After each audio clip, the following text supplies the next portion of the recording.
नमस्कार मित्रों, आप देख रहे हैं न्यूज शिखरांश।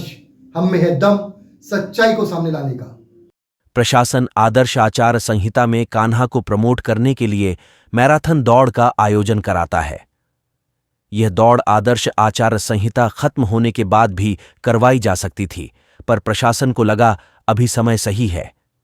पर रामपायली का मेला प्रतिवर्ष इसी समय लगता है, तो उस पर प्रशासन नरम रवैया क्यों नहीं अपना रहा ताकि स्थानीय स्तर पर भी सफल मेला आयोजित हो सके। हम भारतवर्ष के लोग श्री राम को अपना आदर्श मानते हैं। बालाघाट जिले के लिए यह सौभाग्य की बात है कि श्री राम का नाम बालाघाट की एक स्थान से जुड़ा हुआ है, जिसे रामपायली के नाम से जाना जाता है, जहां श्री राम का एक भव्य मंदिर है। रामपायली में 6वीं ईस्वी से मेला भरते आ रहा है। सबकी आस्था का केंद्र है रामपायली। छोटे छोटे दुकानदार इस मेले में आते हैं। पूरे क्षेत्र में साल भर लोग रामपायली के मेले का इंतजार करते हैं। वर्षों से पुरातन परंपरा के चलते कार्तिक माह में रामपायली में श्री राम बालाजी मेले का आयोजन किया जाता है।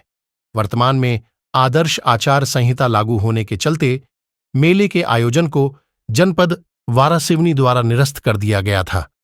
प्रशासन ने भी अपने हाथ खड़े कर दिए कि मेला ना लगाया जाए, जिसके बाद मेले के पौराणिक महत्व को खत्म होता देख एक बार फिर रामपायली ग्रामीणों ने मोर्चा अपने हाथों में संभाला है और मेला भराने की जिम्मेदारी अपने कांधों पर उठाई है। आपको बता दें कि कुछ साल पूर्व भी कोरोना काल के चलते प्रशासन द्वारा मेले पर रोक लगा दी गई थी।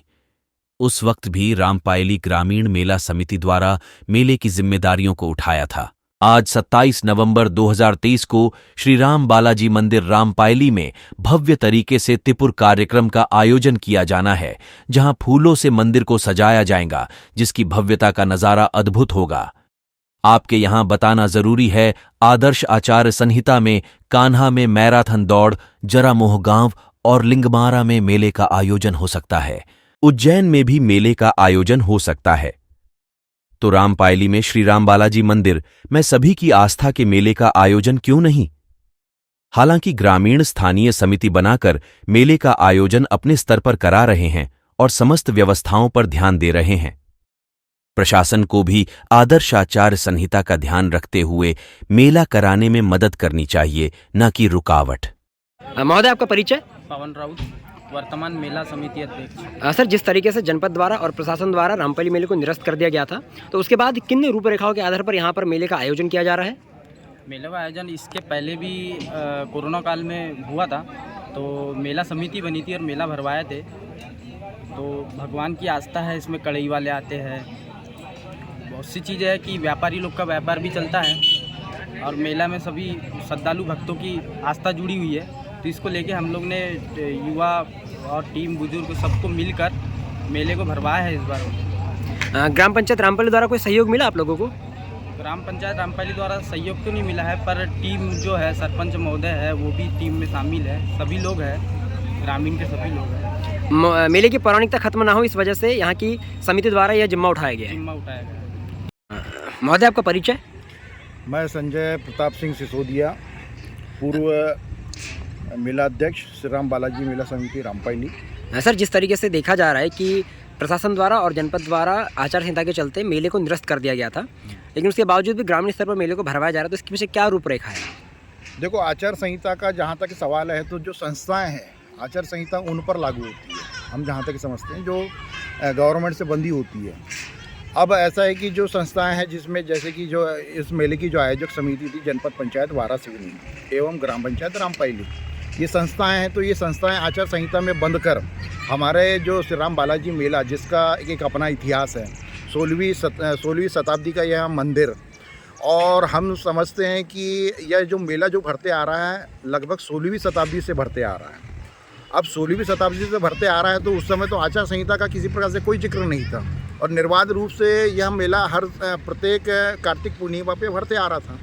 अब चूँकि जो जनपद पंचायत वारासिवनी है, वह एक संस्था के रूप में आचार संहिता में बंध गई है, परंतु इसका मतलब यह नहीं कि यहाँ पे जो स्थानीय ग्रामीण हैं वह भी उस आचार संहिता से बंधे हुए हैं। भाई, यहाँ पे जो ग्रामीण है और जो श्रद्धालु हैं, वो तो निश्चित रूप से कार्तिक पूर्णिमा में भगवान श्री राम जी के दर्शन करने के लिए, बालाजी के दर्शन करने के लिए, उनकी मन्नतें पूरी करने के लिए यहाँ पे कढ़ाई के रूप में आते हैं उनकी व्यवस्थाएं, उनका सब खान पीन और उनके आने जाने का सब सारी जो व्यवस्थाएं, उसी को क्या एक प्रकार से मेला है।